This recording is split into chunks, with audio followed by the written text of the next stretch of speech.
జకర్యా గ్రంథము 9వ అధ్యాయము. హద్రాకు దేశమును గూర్చియు దమస్కు పట్టణమును గూర్చియు వచ్చిన దేవోక్తి. ఎలయనగా యెహోవా సర్వనరులను ఇశ్రాయేలు గోత్రపు వారినందరినీ లక్ష్యపెట్టువాడు గనుక దాని సరిహద్దును ఆనుకొనియున్న హమాతును గూర్చియు జ్ఞాన సమృద్ధి గల తూరు సీదోనులను గూర్చియు అది వచ్చెను. తూరు పట్టణపు వారు ప్రాకారము గల కోటను కట్టుకొని ఇసుక రేణువులంత విస్తారముగా వెండిని, వీధులలోని కసువంత విస్తారముగా సువర్ణమును సమకూర్చుకొనిరి. యెహోవా సముద్రమందుండు దాని బలమును నాశనము చేసి దాని ఆస్తిని నరుల చేతికి అప్పగించును. అది అగ్నిచేత కాల్చబడును. అష్కెలోను దానిని చూచి జడియును. గాజా దానిని చూచి బహుగా వణుకును. ఎక్రోను పట్టణము తాను నమ్ముకొనినది అవమానము నొందగా చూచి భీతి నొందును. గాజా రాజు లేకుండా పోవును. అష్కెలోను నిర్జనముగా ఉండును. అష్డోదులో సంకరజనము కాపురముండును. ఫిలిష్తీల అతిశయాస్పదమును నేను నాశనము చేసేదను. వారి నోట నుండి రక్తమును వారెకనూ తినకుండా వారి పండ్ల నుండి హేయమైన మాంసమును నేను తీసివేసేదను. వారును శేషముగా నుందురు. మన దేవునికి వారు యూదావారిలో పెద్దల వలె నుందురు. ఎక్రోను వారును యెబూసీయుల వలె నుందురు. నేను కన్నులారా చూచితిని గనుక బాధించువారు ఇకనూ సంచరింపకుండను. తిరుగులాడు సైన్యములు నా మందిరము మీదికి రాకుండను.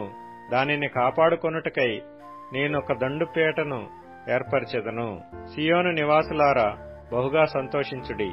యెరూషలేము నివాసులారా ఉల్లాసముగా ఉండుడి. నీ రాజు నీతిపరుడును రక్షణ గలవాడును దీనుడునై గాడిదను గాడిద పిల్లను ఎక్కి నీ యొద్దకు వచ్చుచున్నాడు.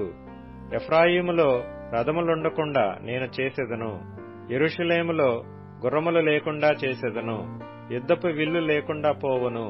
నీ రాజు సమాధాన వార్త అన్యజనులకు తెలియజేయును. సముద్రము నుండి సముద్రము వరకు, యూఫ్రటీసు నది మొదలుకొని బూదిగంతము వరకు అతడు ఏలును. మరియు నీవు చేసిన నిబంధన రక్తమును బట్టి తాము పడిన నీరులేని గోతిలో నుండి చెరపట్టబడిన నీ వారిని నేను విడిపించెదను.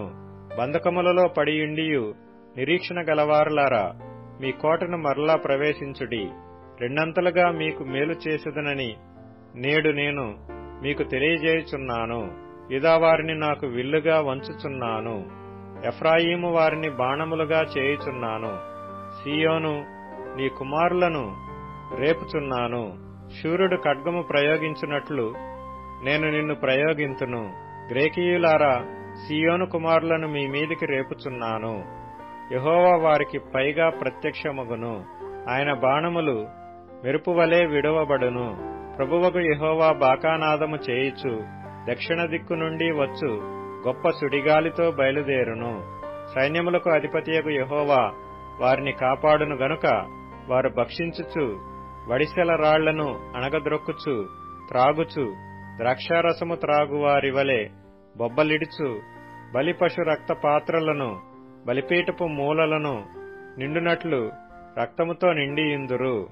నా జనులు యెహోవా దేశములోని కిరీటమందలి రత్నముల వలె నున్నారు గనుక కాపరి తన మందను రక్షించున్నట్లు వారి దేవుడైన యెహోవా ఆ దినమున వారిని రక్షించును. వారు ఎంతో క్షేమముగా ఉన్నారు, ఎంతో సొగసుగా ఉన్నారు. ధాన్యము చేత యవ్వనులను, క్రొత్త ద్రాక్షారసము చేత యవ్వన స్త్రీలను వృద్ధి నొందుదురు.